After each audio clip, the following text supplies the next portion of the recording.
करते हैं। इंडिया की इकोनॉमी एक जायंट कॉम्प्लेक्स मशीन है। अब सोचो, इस मशीन के कुछ पार्ट्स यानी हमारे लोग काम ही ना कर पा रहे हो, या फिर काम तो कर रहे हैं पर अपनी पूरी कैपेसिटी से नहीं। थोड़ा वरिंग है ना। हाँ बिल्कुल। आज हम इसी पजल के कुछ इंपॉर्टेंट पीसेस को समझने की कोशिश करेंगे। वेलकम। आज हम कुछ सोर्सेज को अनपैक करने वाले हैं जो इंडिया में unemployment, skill development, labour laws और कुछ बेसिक माइक्रो इकोनॉमिक आइडियाज पर फोकस करते हैं। Right. Think of it as एक fast track tour connecting the dots on how things work. Specially helpful अगर आप अभी इकोनॉमिक्स समझना शुरू कर रहे हैं, जैसे ग्रेड 10 लेवल पर। बिल्कुल। मिशन सिंपल है, इन कॉम्प्लेक्स टॉपिक्स के कोर आइडियाज को पकड़ना, उन्हें कनेक्ट करना और ये देखना कि ये हमारी डेली लाइव्स और देश की इकोनॉमी के लिए इंपॉर्टेंट क्यों है। It's all about seeing the bigger picture, basically connecting the dots. Okay, let's unpack this. Let's start with the big one, unemployment, और फिर उससे जुड़ा हुआ skill development. Discussion section 1, unemployment and skill development in India. Discussion section 1, measuring unemployment. तो पहले ये समझना important है कि हम अनएम्प्लॉयमेंट को मेजर कैसे करते हैं। अगर प्रॉब्लम सॉल्व करनी है तो उसकी स्केल तो पता होनी चाहिए ना। Exactly. सोर्सेज मेंशन करते हैं पीरियोडिक लेबर फोर्स सर्वे या पीएलएफएस, यही मेन सोर्स है ना। हाँ बिल्कुल, ये NSSO यानी national sample survey office conduct करता है।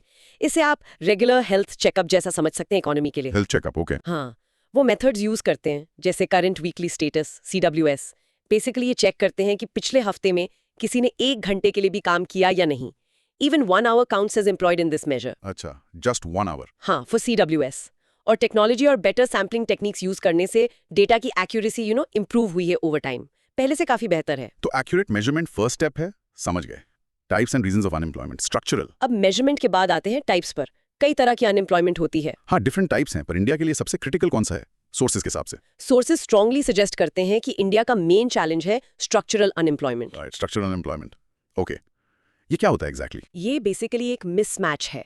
समझो कि इकोनॉमी का स्ट्रक्चर बदल रहा है, शायद नई टेक्नोलॉजी आ गई, जैसे अब AI आ रहा है ना। हाँ, एआई तो काफी डिस्कशन में है। बिल्कुल। या फिर कंज्यूमर प्रेफरेंसेस चेंज हो गई हैं, लोग कुछ अलग चीजें खरीदना चाहते हैं, या कंपनीज कहीं और शिफ्ट हो गई हैं ग्लोबलाइजेशन के कारण, लेकिन लोगों की स्किल्स या लोकेशन उस बदलाव से मैच नहीं कर रही। अच्छा, तो स्किल्स पुरानी हो गई या जॉब्स कहीं और चली गई, मिसमैच हो गया। एग्जैक्टली। कोर इशू है इमोबिलिटी। लोग या तो स्किल्स में फंस गए हैं, स्किल बेस्ड इमोबिलिटी, या जगह में जोग्राफिकल इमोबिलिटी, या फिर इंडस्ट्री में इंडस्ट्रियल इमोबिलिटी। एग्जांपल दे सकते हैं? हाँ, जैसे मैंने पहले कहा, इमेजिन करो एक टाइपराइटर रिपेयर करने वाले की जॉब जब कंप्यूटर्स कॉमन हो गए, वो स्किल ऑब्सोलीट हो गई। या फिर एक टेक्सटाइल मिल बंद हो गई एक शहर में, तो वहां के वर्कर्स के पास दूसरे सेक्टर में जाने की स्किल नहीं है। That's structural unemployment. तो इसको टैकल कैसे करते हैं? 2 मेन अप्रोचेज हैं। एक है interventionist approach. Government active role लेती है, जैसे स्किलिंग प्रोग्राम्स चलाना या रीलोकेट करने के लिए इंसेंटिव्स देना। ओके। दूसरा है फ्री मार्केट अप्रोच। गवर्नमेंट कम इंटरवीन करती है, इस अजम्पशन पर कि मार्केट खुद एडजस्ट करेगा, जैसे अनएम्प्लॉयमेंट बेनिफिट्स कम करना ताकि लोग जल्दी जॉब लें। तो कौन सा अप्रोच बेटर लगता है? थोड़ा सोच लो, think. Possible answer depends on a specific situation. May be a combination of both is needed. Right. ज्यादातर एक्सपर्ट्स मानते हैं कि कॉम्बिनेशन ही काम करता है। इन शॉर्ट, हाँ। structural unemployment means a mismatch between job requirements and worker skills, location due to economic shifts causing long-term joblessness. Other types of unemployment. ये स्ट्रक्चरल वाला तो बड़ा चैलेंज है।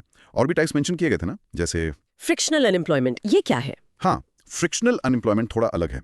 ये इकोनॉमी के स्ट्रक्चर का इशू नहीं है, बल्कि मार्केट में इंफॉर्मेशन फ्लो की कमी या फ्रिक्शन का इशू है। फ्रिक्शन मतलब जैसे आप एक जॉब छोड़कर दूसरी ढूंढ रहे हैं, उस बीच का जो टाइम लगता है वो फ्रिक्शनल अनएम्प्लॉयमेंट है।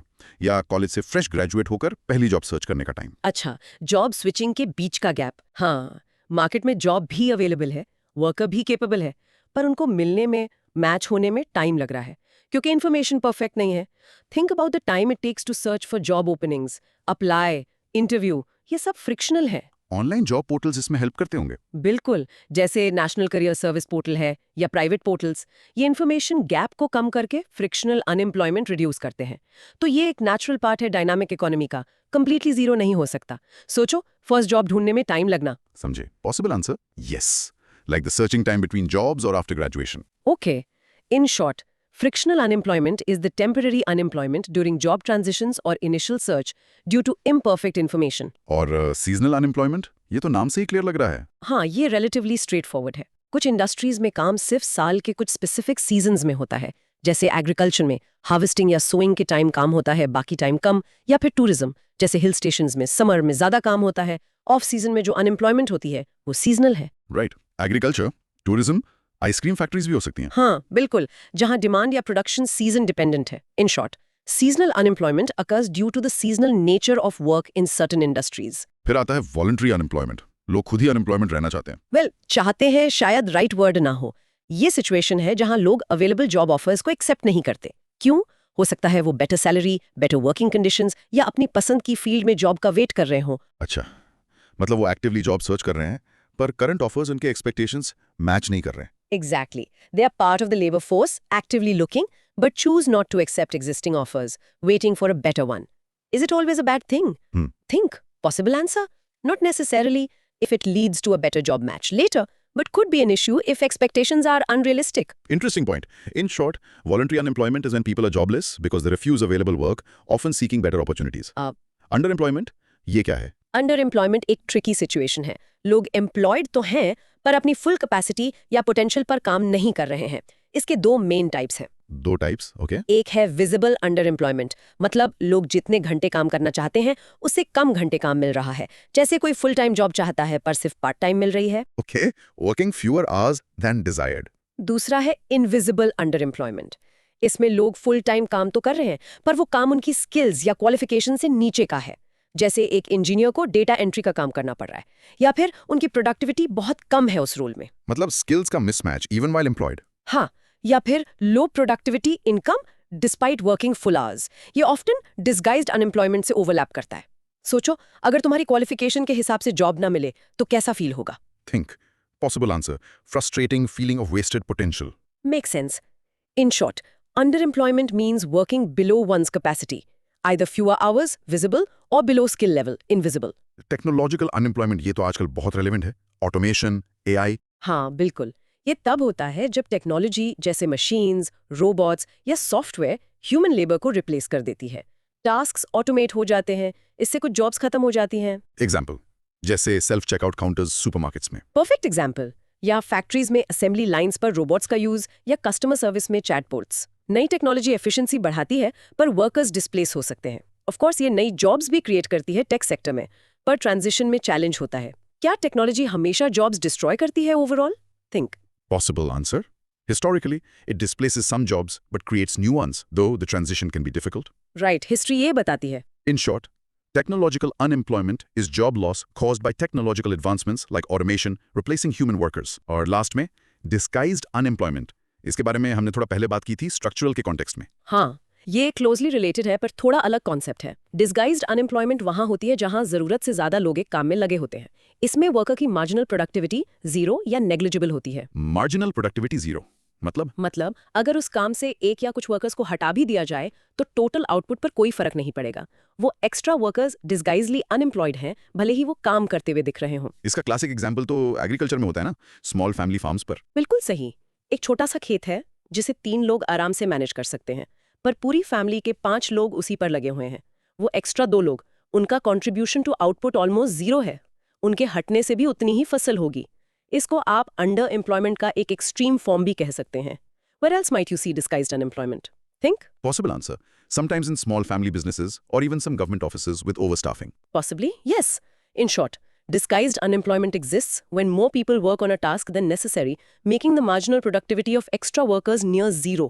Jobless growth. Got it. अब एक टर्म जो काफी सुनने में आता है, जॉबलेस ग्रोथ। इसका क्या मतलब है? ये थोड़ा काउंटर इंट्यूटिव लगता है। ग्रोथ हो रही है पर जॉब्स नहीं। हाँ, जॉबलेस ग्रोथ का मतलब है कि कंट्री की इकोनॉमी तो ग्रो कर रही है, जीडीपी बढ़ रहा है, पर उस ग्रोथ के कंपैरिजन में एम्प्लॉयमेंट उतनी तेजी से नहीं बढ़ रहा है। मतलब economic expansion is in translating into enough new jobs. इसे मेजर कैसे करते हैं? इसे मेजर करते हैं एम्प्लॉयमेंट इलास्टिसिटी ऑफ ग्रोथ से। ये बेसिकली देखता है कि जीडीपी में 1% चेंज होने पर एम्प्लॉयमेंट में कितना परसेंट चेंज आता है, percent change in employment, percent change in GDP. तो अगर इलास्टिसिटी लो है तो जॉबलेस ग्रोथ है? एग्जैक्टली। अगर ये वैल्यू लो है, जैसे 0.1 या 0.2, इसका मतलब है जीडीपी तो बढ़ रहा है पर जॉब्स बहुत कम क्रिएट हो रही हैं उसके प्रोपोर्शन में। ग्रोथ ज्यादा कैपिटल इंटेंसिव है, मशीन्स टेक्नोलॉजी यूज करके, ना कि लेबर इंटेंसिव, ज्यादा लोगों को एम्प्लॉय करके। और इंडिया में सोर्सेज कहते हैं कि ये लो है। क्यों? इसके रीजंस में एक बड़ा फैक्टर है कि हमारी growth largely services sector driven रही है, IT, finance etcetera. Services sector often manufacturing के कंपैरिजन में कम लेबर इंटेंसिव होता है। अच्छा, और मैन्युफैक्चरिंग का रोल? ट्रेडिशनली कंट्रीज डेवलपमेंट के पाथ पर एग्रीकल्चर से मैन्युफैक्चरिंग में शिफ्ट होती हैं और फिर सर्विसेज में। मैन्युफैक्चरिंग सेक्टर हिस्टोरिकली मास एम्प्लॉयमेंट क्रिएट करता है, स्पेशली लो स्किल्ड लेबर के लिए। इंडिया ने ये मैन्युफैक्चरिंग फेज को काफी हद तक बाईपास किया है और सीधे सर्विसेज में जंप किया। इससे मिडिल वाली जॉब्स कम क्रिएट हुई। तो सर्विसेज लेड ग्रोथ एक रीजन है लो एम्प्लॉयमेंट इलास्टिसिटी का, जॉबलेस ग्रोथ, क्रिटिकल व्यू। लेकिन इसका एक काउंटर व्यू भी है ना, सब अग्री नहीं करते कि ग्रोथ जॉबलेस है। राइट। कुछ इकोनॉमिस्ट, जिसे विवेक डिब्रॉय का point of view sources mention करते हैं, वो कहते हैं कि ये जॉबलेस ग्रोथ वाली बात थोड़ी मिसलीडिंग है। उनका आर्गुमेंट है कि अगर आप absolute number of jobs created देखो तो वो पॉपुलेशन ग्रोथ के साथ पेस मेंटेन कर रही है, मतलब जॉब्स बढ़ तो रही हैं। तो फिर असली मुद्दा क्या है उनके हिसाब से? उनके हिसाब से असली मुद्दा शायद एम्प्लॉयबिलिटी क्राइसिस है। मतलब जॉब्स तो है, पर लोगों के पास मार्केट को जो स्किल्स चाहिए वो नहीं है। एक सिग्निफिकेंट स्किल गैप है। Employability crisis, skill gap. हाँ, और दूसरा फैक्टर वो पॉइंट आउट करते हैं वॉलंटरी अनएम्प्लॉयमेंट का, जो हमने पहले डिस्कस किया। लोग अवेलेबल जॉब्स शायद लेना ही नहीं चाहते, may be because of low wages, poor conditions, या वो बेटर अपॉर्चुनिटीज का वेट कर रहे हैं। तो ये डिबेट है basically, problem lack of jobs की है या lack of right skills, willingness की? Growth means GDP grows faster than employment, measured by low employment elasticity. India's service-led growth bypassing manufacturing is a factor, but some argue the real issues are skill gaps, employability crisis, and voluntary unemployment. Skill development architecture. तो अगर skill gap एक बड़ा issue है तो skills पर focus करना बहुत जरूरी हो जाता है। गवर्नमेंट्स के लिए क्या कर रही है, क्या इनिशिएटिव्स हैं? हाँ, स्किल्स पर काफी जोर दिया गया है, स्पेशली 2015 के बाद एक पूरा इंस्टीट्यूशनल आर्किटेक्चर बनाया गया है। अच्छा, क्या है इस आर्किटेक्चर में? सबसे ऊपर है ministry of skill development and entrepreneurship, MSD। ये एक डेडिकेटेड मिनिस्ट्री है जो सब स्किल डेवलपमेंट एफर्ट्स को कोऑर्डिनेट करती है। Okay, MSD। और इसके अंडर काम करता है national skill development corporation, NSDC। ये एक बहुत इंटरेस्टिंग एंटिटी है। ये एक non profit public limited company है, बेसिकली एक पब्लिक प्राइवेट पार्टनरशिप, PPP। इसका काम है large scale quality skill training initiatives को प्रमोट करना, often by funding private training providers. PPP model use करके। हाँ, गवर्नमेंट और प्राइवेट सेक्टर मिलकर काम करते हैं इसमें। फिर है director general of training, DGT, जो लॉन्ग टर्म वोकेशनल ट्रेनिंग जैसे ITIs को देखता है। और एक इंपॉर्टेंट बॉडी है NCVET, national council for vocational education and training. NCVET ये क्या करती है? NCVET को बनाया गया था existing regulatory bodies NSDA, national skill development agency, और NCVT, national council for vocational training को मर्ज करके। इसका काम है स्टैंडर्ड सेट करना, असेसमेंट बॉडीज को रेगुलेट करना, बेसिकली क्वालिटी कंट्रोल करना वोकेशनल ट्रेनिंग में। तो काफी सारी बॉडीज हैं involve. In short, India skill development architecture includes MSDE ministry, NSDC PPP funding body, DGT long term training, and NCVET regulator merging NSDA NCVT, skill development initiatives NSDM, PMKVY, RPL। ये तो structure हो गया, पर main initiatives क्या हैं? Schemes कौन सी हैं? एक ओवरआर्चिंग मिशन है national skill development mission, NSDM। इसको 2015 में लॉन्च किया गया था। इसका गोल है स्किल डेवलपमेंट एफर्ट्स को कन्वर्ज करना, स्केल अप करना और क्वालिटी इंप्रूव करना across the country. NSDM the overall mission, और स्पेसिफिक स्कीम्स? प्रधानमंत्री कौशल विकास योजना, PMKVY, काफी सुना है? हाँ, PMKVY फ्लैगशिप स्कीम है, NSDC इंप्लीमेंट करता है। ये primarily short term training provide करती है। किनको टारगेट करती है ये स्कीम? ये मेनली टारगेट करती है अनएम्प्लॉयड यूथ को या कॉलेज स्कूल ड्रॉपआउट्स को। उन्हें इंडस्ट्री रेलेवेंट स्किल्स सिखाई जाती हैं ताकि वो जॉब मार्केट के लिए रेडी हो सकें। सिर्फ टेक्निकल स्किल्स? नहीं, सिर्फ टेक्निकल नहीं, soft skills, entrepreneurship, financial literacy पर भी फोकस होता है। और ट्रेनिंग के बाद प्लेसमेंट असिस्टेंस में भी हेल्प करती है स्कीम। अच्छा, प्लेसमेंट सपोर्ट भी है, और इसमें एक recognition of prior learning RPL component भी है ना, वो क्या है? हाँ, RPL बहुत इंपॉर्टेंट कंपोनेंट है। ये उन लोगों के लिए है जिनके पास स्किल्स तो हैं, उन्होंने काम करते करते इनफॉर्मली सीखी हैं, पर उनके पास कोई फॉर्मल सर्टिफिकेट नहीं है। जैसे कोई कारपेंटर या प्लम्बर जिसके पास डिग्री नहीं है पर काम आता है। बिल्कुल सही। RPL के थ्रू उनकी एग्जिस्टिंग स्किल्स को असेस किया जाता है, और अगर वो स्टैंडर्ड्स मीट करते हैं तो उन्हें फॉर्मली सर्टिफाई किया जाता है। इससे उनकी एम्प्लॉयबिलिटी बढ़ती है और उनके वर्क को रिकग्निशन मिलती है। कूल ना? हाँ, ये तो काफी इंपैक्टफुल लगता है। इन शॉर्ट, की initiatives include the national skill development mission NSDM and the flagship PM कौशल विकास योजना PMKVY, offering short-term training, placement help, and recognition of prior learning RPL for existing skills. Skill development initiatives NSQF, NCS. Skills को standardise करने के लिए भी कुछ है, जैसे अलग अलग ट्रेनिंग प्रोवाइडर्स हैं, तो क्वालिटी कैसे इंश्योर करते हैं? हाँ, उसके लिए national skill qualification framework. NSQF framework मतलब? NSQF बेसिकली एक सिस्टम है जो सारी क्वालिफिकेशंस को ऑर्गेनाइज करता है based on levels of knowledge, skills and aptitude. ये लेवल्स में डिफाइन करता है कि हर जॉब रोल के लिए क्या कॉम्पिटेंसी चाहिए। इसमें लेवल 1 से शुरू होकर लेवल 8 तक जाता है। Level 1 basic, level 8 advanced. तो इससे क्या फायदा होता है? इससे स्टैंडर्डाइजेशन आता है। ट्रेनिंग प्रोवाइडर्स को पता होता है कि उन्हें क्या स्टैंडर्ड्स मीट करने हैं। एम्प्लॉयर्स को पता होता है कि एक particular NSQF level certified candidate के पास क्या स्किल्स होंगी, और वर्कर्स के लिए मोबिलिटी आसान होती है अक्रॉस सेक्टर्स और इवन कंट्रीज जो NSQF को रिकॉग्नाइज करते हैं। ये क्वालिटी और कंपैरेबिलिटी इंश्योर करता है। Make sense. A common language for skills. Exactly. और फ्रिक्शनल अनएम्प्लॉयमेंट को कम करने के लिए एक और इनिशिएटिव है national career service NCS portal. NCS portal, ये जॉब पोर्टल जैसा है? हाँ, ये एक गवर्नमेंट रन पोर्टल है जो जॉब सीकर्स और एम्प्लॉयर्स को कनेक्ट करता है।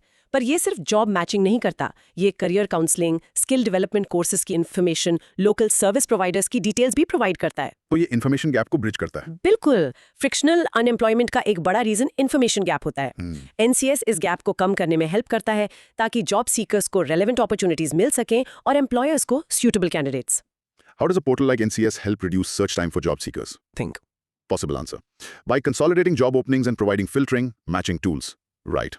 In short, NSQF standardizes skill qualifications across levels 1 to 8 for quality and comparability, while the NCS portal helps reduce frictional unemployment through job matching and career services. RCTs and skilling. Okay.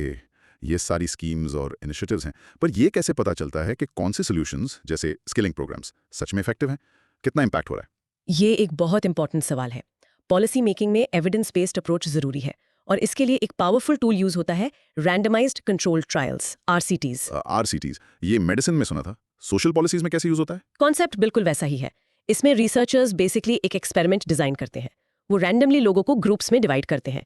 एक होता है control group, जिन्हें intervention जैसे skilling programme नहीं मिलता, okay, control group. और एक या ज्यादा ट्रीटमेंट ग्रुप्स होते हैं जिन्हें वो इंटरवेंशन मिलता है। क्योंकि ये डिवीजन रैंडम होता है तो ग्रुप्स जनरली सिमिलर होते हैं बाकी एस्पेक्ट्स में। फिर कुछ टाइम बाद रिसर्चर्स दोनों ग्रुप्स के आउटकम्स जैसे एम्प्लॉयमेंट रेट, इनकम को कंपेयर करते हैं। तो अगर ट्रीटमेंट ग्रुप का आउटकम सिग्निफिकेंटली बेटर है कंट्रोल ग्रुप से, तो मतलब इंटरवेंशन इफेक्टिव है। एग्जैक्टली। इसे हम साइंटिफिकली मेजर कर सकते हैं कि प्रोग्राम का कॉजल इम्पैक्ट क्या है। बिना RCT के ये कहना मुश्किल होता है कि जो इंप्रूवमेंट हुई वो प्रोग्राम की वजह से ही हुई या किसी और फैक्टर की वजह से। इस कॉन्सेप्ट के लिए नोबेल प्राइज भी मिला था ना? हाँ बिल्कुल। अभिजीत बैनर्जी, एस्टर डुफ्लो और माइकल क्रेमर को इकोनॉमिक्स में नोबेल प्राइज मिला था 2019 में उनके पाइनियरिंग वर्क के लिए RCTs को यूज करके ग्लोबल पॉवर्टी एलिविएट करने के सॉल्यूशंस फाइंड करने में। जैसे मेडिसिन ट्रायल्स होते हैं इफेक्टिवनेस चेक करने के लिए, वैसे ही ये सोशल प्रोग्राम्स के लिए।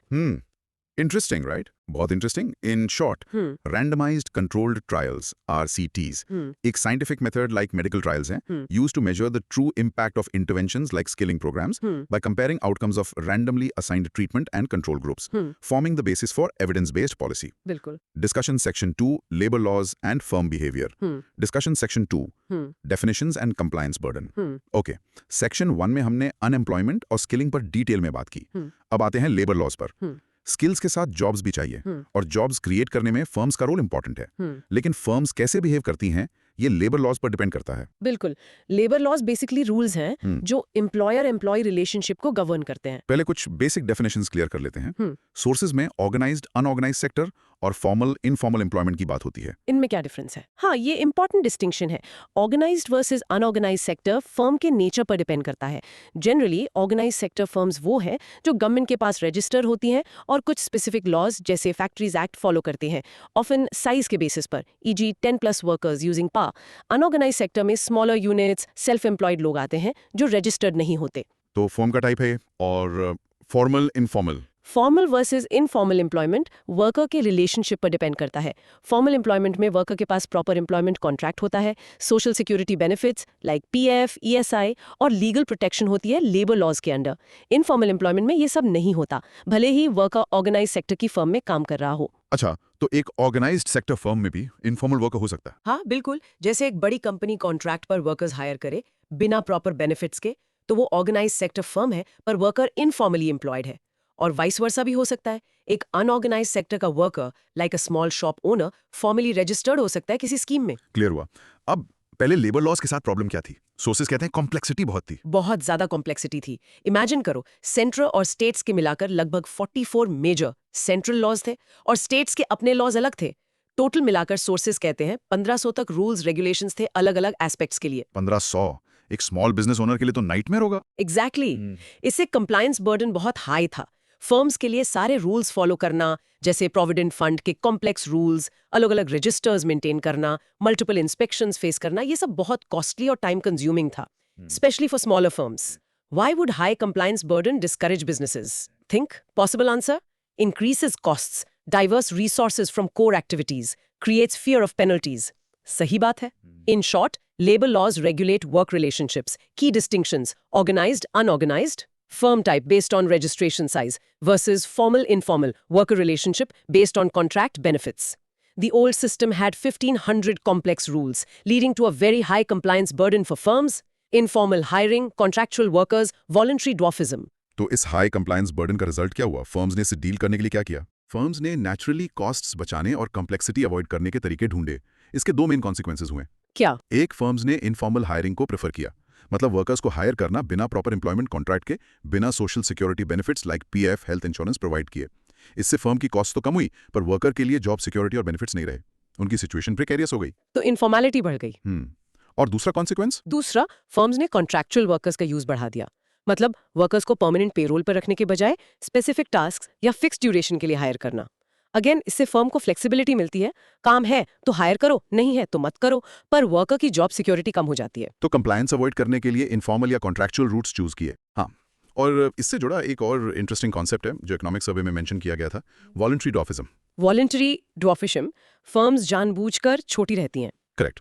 कई लेबर लॉज की एप्लीकेबिलिटी फर्म के साइज पर डिपेंड करती है, यानी कितने वर्कर्स एम्प्लॉय किए हैं। जैसे कुछ लॉज 10 वर्कर्स के बाद अप्लाई होते हैं, कुछ 20 के बाद। तो कंप्लायंस से बचने के लिए कुछ फर्म्स डेलिबरेटली अपना साइज इस थ्रेशोल्ड से नीचे रखती हैं। वो ग्रो ही नहीं करती, भले ही उनके पास पोटेंशियल हो। इससे क्या नुकसान होता है? नुकसान ये है कि फर्म्स जायंट्स नहीं बन पाती। और जनरली देखा गया है कि लार्ज फर्म्स ही ज़्यादा प्रोडक्टिव होती हैं, इनोवेशन करती हैं और इंपॉर्टेंटली ज़्यादा स्टेबल फॉर्मल जॉब्स क्रिएट करती हैं। अगर फर्म्स ड्वार्फ रहेंगी तो ओवरऑल जॉब क्रिएशन और इकोनॉमिक ग्रोथ पर नेगेटिव इंपैक्ट पड़ता है। सोचो, अगर रेगुलेशन सिंपलर होते तो क्या फर्म ज्यादा ग्रो करती? Think possible answer? Likely yes. Simpler rules reduce the incentive to stay small and encourage expansion and formalisation. बिल्कुल। इन शॉर्ट, high compliance burden led firms to prefer informal hiring, no contracts benefits, and contractual workers task-based, reducing worker security. It also caused voluntary dwarfism, where firms stayed small intentionally to avoid regulations, hindering job creation by large firms. Labour codes, ELIS scheme. तो problem थी complexity, compliance burden, जिसकी वजह से इनफॉर्मेलिटी और dwarfism बढ़ा। Solution क्या निकाला गया? मेन सोल्यूशन है लॉज को सिंप्लीफाई और कंसोलिडेट करना। जो पहले इतने सारे स्कैटर्ड लॉज थे, अराउंड 44 सेंट्रल लॉज, उनको रैशनलाइज करके 4 लेबर कोड्स में कंसोलिडेट कर दिया गया है। This is a major reform aimed at simplification and modernisation. 4 labour codes. ये कब हुआ? ये कोड्स पार्लियामेंट ने 2019 और 2020 में पास किए। इनका एम है कंप्लायंस आसान करना, बिजनेस एनवायरनमेंट इंप्रूव करना और साथ ही वर्कर्स के राइट्स को भी प्रोटेक्ट करना, कवरेज बढ़ाना। तो सिंप्लीफिकेशन एक की गोल है। हाँ, सिंप्लीफिकेशन और यूनिवर्सलाइजेशन, जैसे मिनिमम वेज को यूनिवर्सल बनाने की कोशिश है, सोशल सिक्योरिटी को ज्यादा लोगों तक पहुंचाने की कोशिश है, including gig and platform workers. हम इन कोड्स पर थोड़ी देर में और डिटेल में बात करेंगे। ओके। और जो पीएफ कंट्रीब्यूशन वाली प्रॉब्लम थी फर्म्स के लिए, उसके लिए कुछ स्पेसिफिक किया गया? हाँ, पीएफ कंप्लायंस एक बड़ा इशू था छोटी फर्म्स के लिए कॉस्ट वाइज। इसके लिए बजट 2024 में एक स्कीम अनाउंस हुई है, ELIS scheme, employment linked incentive scheme. ELIS scheme, तो ये कैसे हेल्प करती है? ये बेसिकली एक इंसेंटिव है एम्प्लॉयर्स के लिए। अगर वो नए वर्कर्स को फॉर्मली रजिस्टर करते हैं EPFO में, एम्प्लॉयज प्रोविडेंट फंड ऑर्गेनाइजेशन में, तो गवर्नमेंट एम्प्लॉयर के कंट्रीब्यूशन का एक हिस्सा या पूरा, डिपेंडिंग ऑन स्कीम डिटेल्स, कुछ टाइम के लिए पे करेगी। अच्छा, तो गवर्नमेंट शेयर करेगी पीएफ का बर्डन? हाँ, फॉर न्यू फॉर्मल जॉब्स। इससे फर्म्स को फॉर्मली हायर करना फाइनेंशियली ज्यादा अट्रैक्टिव बनेगा। ये फॉर्मलाइजेशन को एनकरेज करने का एक डायरेक्ट तरीका है। What is the main benefit of ELIS for a small business owner? Think. Possible answer? Reduce cost of hiring formally, making it easier to comply with PF regulations. Got it. In short, the solution involved consolidating numerous old laws into 4 labor codes, passed 2019-20 for simplification and wider coverage. Additionally, the ELIS scheme, Budget 2024, incentivizes formal hiring by subsidizing employer PF contributions for new EPFO registrations. Discussion Section 3. Labor and Economic Concepts, Foundations, Discussion Section 3, Labor Law Reforms in Detail, 4 codes. चलो अब थोड़ा और detail में देखते हैं 4 labour codes को। जैसा हमने डिस्कस किया, पहले लॉज बहुत कॉम्प्लेक्स और फ्रैगमेंटेड थे।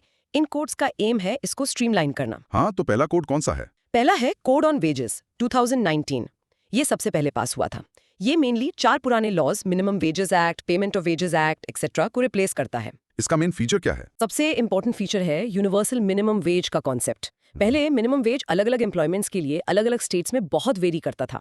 अब ये कोड कहता है कि सेंटर एक फ्लोर वेज सेट करेगी। Based on minimum living standards. कोई भी स्टेट गवर्नमेंट इस फ्लोर वेज से कम मिनिमम वेज फिक्स नहीं कर सकती। वो इससे ऊपर सेट कर सकते हैं पर नीचे नहीं। तो इससे डिस्पैरिटी कम हो गया क्रॉस स्टेट्स। हाँ, एम यही है। और ये मिनिमम वेज सभी एम्प्लॉइज पर अप्लाई होगा, ऑर्गेनाइज्ड हो या अनऑर्गेनाइज्ड। पहले कवरेज लिमिटेड थी। इसके अलावा ये टाइमली पेमेंट ऑफ वेजेस और जेंडर डिस्क्रिमिनेशन को भी प्रोहिबिट करता है वेजेस में फॉर सेम वर्क। और ओवरटाइम के लिए रेगुलर वेज का डबल पे करना होगा। रिवीजन हर 5 साल में जरूरी है। Okay, code on wages, universal floor wage, wider coverage, no gender discrimination, clear है। दूसरा कोड। दूसरा है कोड ऑन सोशल सिक्योरिटी 2020। ये 9 पुराने सोशल सिक्योरिटी लॉज जैसे EPF act, ESI act, maternity benefit act, gratuity act को कंसोलिडेट करता है। इसका मेन फोकस क्या है? इसका एम है कॉम्प्रिहेंसिव सोशल सिक्योरिटी प्रोवाइड करना, यानी हेल्थ सिक्योरिटी और income security in case of sickness, maternity, old age, disability etcetera. इसमें 2 तरह की स्कीम्स कवर होती हैं, कंट्रीब्यूशन बेस्ड जैसे EPFO, ESI जहां एम्प्लॉयर कंट्रीब्यूट करते हैं, और एम्प्लॉयर लायबिलिटी जैसे ग्रेचुइटी, मैटरनिटी बेनिफिट जहां एम्प्लॉयर डायरेक्टली रिस्पॉन्सिबल है। और इसमें नया क्या है? सबसे सिग्निफिकेंट बात यह है कि इसमें गिग वर्कर्स, प्लेटफॉर्म वर्कर्स और अनऑर्गेनाइज्ड सेक्टर वर्कर्स को भी सोशल सिक्योरिटी के दायरे में लाने का प्रोविजन है। उनके लिए स्पेसिफिक स्कीम्स बनाई जा सकती हैं जिसमें वो, एम्प्लॉयर्स यानी एग्रीगेटर्स और गवर्नमेंट कंट्रीब्यूट कर सकते हैं। ये एक बड़ा स्टेप है कवरेज बढ़ाने की तरफ। सोचो इससे उन वर्कर्स को क्या फायदा होगा? Possible answer, More security, access to benefits like health insurance, disability cover, maybe even old age savings. हाँ, ये तो गेम चेंजर हो सकता है उनके लिए। Third code. Third है Code on Industrial Relations 2020. ये 3 पुराने laws, trade unions act, industrial employment standing orders act, industrial disputes act को कंबाइन करता है। इसमें क्या कवर होता है? इंडस्ट्रियल रिलेशंस मतलब? इसमें प्राइमरीली 3 चीजें कवर होती हैं। 1, ट्रेड यूनियंस, उनके रजिस्ट्रेशन, मिनिमम 10% या 100 वर्कर्स चाहिए, रिकग्निशन और कलेक्टिव बार्गेनिंग के rules. 2, conditions of employment, standing orders. ये बेसिकली रूल्स ऑफ वर्क होते हैं जो हर इंडस्ट्रियल एस्टैब्लिशमेंट को डिफाइन करने होते हैं, जैसे classification of workers, working hours, leave policy, disciplinary actions. ये अब 300+ वर्कर्स वाली फर्म्स पे मैंडेटरी है, पहले 100+ था। 3, investigation and settlement of industrial disputes. इसमें lay off, temporary removal, retrenchment, permanent removal और क्लोजर के रूल्स हैं। एक बड़ा चेंज ये है कि अब 300 वर्कर्स तक वाली फर्म्स को ले ऑफ, रीट्रेंचमेंट या क्लोजर के लिए गवर्नमेंट की प्रायर परमिशन नहीं लेनी होगी। पहले ये लिमिट 100 वर्कर्स थी। इससे फर्म्स को ज्यादा फ्लेक्सिबिलिटी देने का एम है। तो इसमें फ्लेक्सिबिलिटी बढ़ाने पे फोकस है फर्म्स के लिए। हाँ, ease of doing business improve करने का एक एस्पेक्ट है ये, लेकिन साथ में वर्कर्स के लिए डिस्प्यूट रेजोल्यूशन मैकेनिज्म्स भी है। There is a balance being attempted. Okay, और फोर्थ कोड। फोर्थ है code on occupational safety, health and working conditions, OSHO 2020। ये 13 पुराने लॉज को सब्ज्यूम करता है जो वर्कप्लेस सेफ्टी और हेल्थ से रिलेटेड थे। इसका स्कोप क्या है? इसका स्कोप काफी वाइड है। ये सभी एस्टैब्लिशमेंट्स पर अप्लाई होता है जहां 10 या ज्यादा वर्कर्स हैं। ये सेफ और हेल्थी वर्किंग एनवायरनमेंट इंश्योर करने पर फोकस करता है। इसमें प्रोविजंस हैं जैसे maximum daily work hours 8 hours, weekly off, leave entitlements, safety standards for factories, mines, docks, construction sites etcetera. इसमें वुमेन वर्कर्स के लिए कुछ स्पेसिफिक है? हाँ, एक इम्पॉर्टेंट प्रोविजन ये है कि विमेन वर्कर्स को अब सभी तरह के एस्टैब्लिशमेंट्स में काम करने की परमिशन होगी, उनकी कंसेंट से। और वो night shifts 7 PM to 6 AM में भी काम कर सकती हैं, प्रोवाइडेड एम्प्लॉयर एडिक्वेट सेफ्टी और ट्रांसपोर्ट फैसिलिटीज इंश्योर करें। पहले इस पर रिस्ट्रिक्शंस थी। तो OSH कोड सेफ्टी, हेल्थ और वर्किंग कंडीशंस को स्टैंडर्डाइज और इंप्रूव करने पर फोकस्ड है और विमेन पार्टिसिपेशन को भी इनेबल करता है। बिल्कुल, और मिनिमम वेज सिस्टम में जो पहले इश्यूज थे, कॉम्प्लेक्सिटी, अलग-अलग rates, incomplete coverage, even indirect gender discrimination, जहां विमेन डोमिनेटेड जॉब्स में कम वेज सेट की जाती थी, ये कोड्स उनको एड्रेस करने की कोशिश करते हैं, specially code on wages. Got it. So the 4 codes aim to simplify, unify, and modernize India's labor laws covering wages, social security, including gig platform workers, industrial relations, unions, hiring, firing, flexibility, and occupational safety and health, including women's work, worker classification NSO. Okay, अब हमने workers की बात की, formal, informal, gig, platform, लेकिन official surveys में workers को कैसे classify किया जाता है? NSO, नेशनल स्टैटिस्टिकल ऑफिस, पहले NSSO, कैसे दिखता है? हाँ, NSO का क्लासिफिकेशन थोड़ा अलग है, वर्क के नेचर पे बेस्ड है। वो वर्कर्स को मेनली 4 कैटेगरीज में डिवाइड करते हैं। 1, कल्टिवेटर। ये वो लोग हैं जो अपनी खुद की जमीन पर खेती करते हैं, या तो ओनर है या लीज पर ली हुई है। सुपरविजन भी हो सकता है। ओके, अपनी जमीन वाले किसान। 2, एग्रीकल्चरल लेबरर। ये वो लोग हैं जो दूसरों की जमीन पर खेती का काम करते हैं और बदले में वेजेस लेते हैं, कैश या काइंड। उनकी अपनी जमीन नहीं होती या बहुत कम होती है। ठीक है, खेत मजदूर। 3, worker in house hold industry. ये वो लोग हैं जो अपने घर पर ही या घर के पास कोई प्रोडक्शन एक्टिविटी करते हैं, जैसे हैंडलूम, पॉटरी। ये इंडस्ट्री फैक्ट्रीज एक्ट के अंडर रजिस्टर नहीं होनी चाहिए। फैमिली मेंबर्स मिलकर काम करते हैं। Household level production. 4. Other workers. इसमें बाकी सब आ जाते हैं, जो लोग कल्टीवेटर, एग्रीकल्चरल लेबरर या हाउस होल्ड इंडस्ट्री वर्कर नहीं हैं, जैसे factory workers, government employees, teachers, shopkeepers, drivers etcetera. ये सबसे बड़ी कैटेगरी होती है जनरली। तो NSO वर्क के टाइप पर फोकस करता है। Cultivator, agricultural labourer, house hold industry worker and other workers. Worker classification census. और सेंसस का क्लासिफिकेशन अलग है। हाँ, सेंसस ऑफ इंडिया का क्लासिफिकेशन थोड़ा अलग है। वो प्राइमरीली देखते हैं कि एक पर्सन ने पिछले 1 साल में कितने दिन इकोनॉमिकली प्रोडक्टिव वर्क किया है। उस बेसिस पर 3 कैटेगरीज हैं। क्या है वो कैटेगरीज? 1. Main worker. ये वो पर्सन है जिसने रेफरेंस ईयर पिछले 1 साल में 183 डेज या उससे ज्यादा यानी 6 मंथ्स और मोर काम किया है। Okay, more than half the year काम किया। 2. Marginal worker. ये वो पर्सन है जिसने रेफरेंस ईयर में काम तो किया है पर 183 डेज से कम काम किया है। Less than 6 months work. 3. Non worker. ये वो पर्सन है जिसने रेफरेंस ईयर में बिल्कुल भी काम नहीं किया है। इसमें स्टूडेंट्स, हाउसवाइफ्स अगर सिर्फ डोमेस्टिक ड्यूटीज करती हैं, dependents, retired people, beggars etcetera आते हैं। तो सेंसस ड्यूरेशन ऑफ वर्क पर फोकस करता है। Main 183 days, marginal 183 days, non worker 0 days. Simple है ये। वर्कर क्लासिफिकेशन को और डिटेल में देखें तो NSO एम्प्लॉयमेंट स्टेटस के बेसिस पर भी कैटेगराइज करता है। 3 मेन टाइप्स होते हैं, self employed, regular wage salaried employee और casual labour. Okay, self employed में कौन आता है? सेल्फ एम्प्लॉयड वो हैं जो अपना खुद का बिजनेस या प्रोफेशन चलाते हैं। इसके अंदर भी फर्दर टाइप्स है। 1. Own account workers. ये वो सेल्फ एम्प्लॉयड लोग हैं जो अपना काम खुद करते हैं, अकेले या फैमिली मेंबर्स की हेल्प से, पर किसी को रेगुलर बेसिस पर हायर नहीं करते, जैसे एक स्मॉल शॉपकीपर जो खुद ही दुकान चलाता है या एक फ्रीलांस राइटर। खुद काम, नो हायरिंग। 2. एम्प्लॉयर। ये वो सेल्फ एम्प्लॉयड लोग हैं जो अपना बिजनेस चलाते हैं और दूसरों को रेगुलर बेसिस पर हायर भी करते हैं, जैसे एक फैक्ट्री ओनर या रेस्टोरेंट ओनर। खुद काम plus hiring. 3. Helper in house hold enterprise. ये वो फैमिली मेंबर्स हैं जो अपने हाउस होल्ड के बिजनेस फार्म में बिना रेगुलर सैलरी के काम करते हैं, अनपेड फैमिली हेल्प। ओके, ये सेल्फ एम्प्लॉयड के टाइप्स हो गए। दूसरी कैटेगरी क्या थी? दूसरी कैटेगरी है रेगुलर वेज सैलरीड एम्प्लॉय। ये वो लोग हैं जो दूसरों के लिए काम करते हैं और बदले में रेगुलर सैलरी या वेजेस पाते हैं। इनका नाम एम्प्लॉयर के पेरोल पर होता है और जनरली सोशल सिक्योरिटी बेनिफिट्स मिलते हैं अगर फॉर्मल हैं तो, जैसे government employees, corporate employees. Fixed पे वाले लोग। और तीसरी कैटेगरी है कैजुअल लेबर। ये वो वर्कर्स हैं जो दूसरों के लिए काम करते हैं पर उन्हें डेली या पीरियोडिक बेसिस पर वेजेस मिलते हैं। उनका काम रेगुलर नहीं होता और जॉब सिक्योरिटी भी कम होती है, जैसे कंस्ट्रक्शन वर्कर्स जो डेली वेज पर काम करते हैं। Daily veg earners. तो ये 3 मेन स्टेटस हैं, self employed, own account, employer helper, regular salaried, casual labour. हाँ, इसके अलावा कुछ और टर्म्स भी यूज होते हैं, जैसे फिक्स टर्म एम्प्लॉयमेंट, FTE। ये इंडस्ट्रियल रिलेशंस कोड में स्पेसिफिकली डिफाइन किया गया है। इसमें वर्कर को एक फिक्स्ड पीरियड के लिए फॉर्मली हायर किया जाता है। सारे benefits like PF, gratuity, pro rata जो परमानेंट वर्कर को मिलते हैं, ये कॉन्ट्रैक्चुअल से अलग है। अच्छा, FT फॉर्मल है पर फिक्स ड्यूरेशन के लिए। करेक्ट। और फिर आते हैं नए टाइप्स जो हमने पहले मेंशन किए, गिग एंड प्लेटफॉर्म वर्कर्स, जिनके बारे में नीति आयोग ने भी रिपोर्ट निकाली है। गिग, प्लेटफॉर्म वर्कर्स, इनमें क्या प्रिसाइज डिफरेंस है? होते हैं पर थोड़ा डिफरेंस है। गिग वर्कर जनरली वो पर्सन है जो ट्रेडिशनल एम्प्लॉयर एम्प्लॉय रिलेशनशिप के बाहर काम करता है। वो प्रोजेक्ट बेस्ड या टास्क बेस्ड असाइनमेंट्स लेता है, ऑफन मल्टीपल क्लाइंट्स के लिए। फ्लेक्सिबिलिटी होती है पर इनकम सिक्योरिटी कम हो सकती है।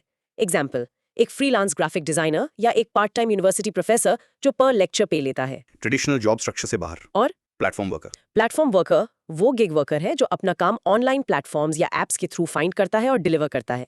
ये प्लेटफॉर्म्स एग्रीगेटर का काम करते हैं, वर्कर्स और कस्टमर्स को कनेक्ट करते हैं, जैसे Uber drivers, Zomato delivery partners, Urban Company professionals. तो प्लेटफॉर्म वर्कर एक टाइप का गिग वर्कर है जो प्लेटफॉर्म यूज करता है। हाँ, आप ऐसा कह सकते हैं। नीति आयोग की रिपोर्ट भी कहती है कि गिग वर्कर्स में दोनों आ सकते हैं, प्लेटफॉर्म बेस्ड और नॉन प्लेटफॉर्म बेस्ड। ये गिग इकोनॉमी तेजी से बढ़ रही है इंडिया में। इससे विमेन एम्पावरमेंट को कैसे बूस्ट मिल सकता है, थोड़ा सोच लो। Possible answer. Provides flexibility in work hours and location, easier access to earning opportunities, especially from home, overcomes some traditional workplace barriers. हाँ, flexibility एक बड़ा factor है. In short, gig workers operate outside traditional jobs, task-based. Platform workers are gig workers using online platforms, Uber, Zomato. Niti Aayog recognizes both. This model offers flexibility, potentially aiding women's participation. Microeconomic foundations, scarcity, micro-macro, positive normative. चलो अब थोड़ा economics के बिल्कुल basic foundational concepts को touch करते हैं। ये सारे topics unemployment, jobs, wages fundamentally economics के डोमेन में आते हैं। तो हम स्टार्ट करते हैं माइक्रो इकोनॉमिक्स से। इकोनॉमिक्स की जरूरत ही क्यों पड़ती है? Why does economics exist as a subject? बहुत ही फंडामेंटल क्वेश्चन है। इकोनॉमिक्स एग्जिस्ट करती है क्योंकि दो बेसिक फैक्ट्स हैं ह्यूमन एग्जिस्टेंस के बारे में। एक, हमारी वांट्स इन्फिनाइट है। हम हमेशा कुछ ना कुछ और चाहते हैं। Better food, better house, more clothes, मोर एंटरटेनमेंट, लिस्ट कभी खत्म नहीं होती। Infinite wants. Okay. और दूसरा फैक्ट? दूसरा फैक्ट है कि इन वांट्स को सैटिस्फाई करने के जो रिसोर्सेज अवेलेबल हैं, जैसे time, money, natural resources, labour, वो स्केर्सिटी में है, लिमिटेड हैं। जितना हम चाहते हैं उतना हमारे पास नहीं है। Infinite wants, scarce resources. तो इकोनॉमिक्स क्या करती है? Economics is basically the study of choice under scarcity.